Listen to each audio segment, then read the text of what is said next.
ఒక్కసారిగా మంచు మోహన్ బాబు ఇంటి దగ్గర ఉద్రిక్త వాతావరణం నెలకొంది. దానికి సంబంధించి బ్రేకింగ్ న్యూస్ చూస్తున్నారు. అసలు ఏం జరుగుతుందో కొంతమందికి అయితే అక్కడ అర్థం కాలేదు. మరికొంతమందికి అయితే మాత్రం ఉద్రిక్త వాతావరణం చూసి పరుగులు పెడుతున్న విజువల్స్ మీరు చూస్తున్నారు. మంచు మనోజ్ అదిగో మీరు చూడొచ్చు, కొంతమంది అయితే కింద పడిపోయారు.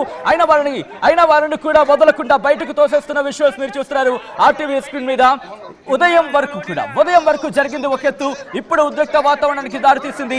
మంచు మనోజ్ ఆయన మాట్లాడిన సందర్భంలో నా కూతురు లోపలుందిరా అంటూ కూడా ఆయన చెప్పుకొచ్చారు. ఆ తర్వాత సెక్యూరిటీ తలుపు తెయ్ అంటూ హిందీలో మాట్లాడారు. సెక్యూరిటీ ఖోలో గేట్ అంటూ కూడా గేట్ ఖోలో అంటున్నాడు మంచు మనోజ్. ఆ తర్వాత ఎవరు తలుపులు తెరవలేదు. దీంతో మీరు చూడొచ్చు ఆ గేటుకున్న షీట్ ని పూర్తిగా చించేశారు, పూర్తిగా దాన్ని తొలగించారు. ఆ తర్వాత మంచు మనోజ్ తో పాటు మిగతా వాళ్ళందరూ కలిసి జై శ్రీరామ్ అంటూ ఆ గేటును ఒక్కసారిగా అలా నెట్టారు, ఒక్కసారిగా నూకారు, ఒకసారి బదులు కొట్టారు, ఒక్కసారిగా తోసుకెళ్లారు, ఒకసారి గుద్దుకెళ్లారు. దీంతో లోపలికి అందరూ ఒక్కసారిగా వెళ్ళిపోయిన సిచ్యువేషన్.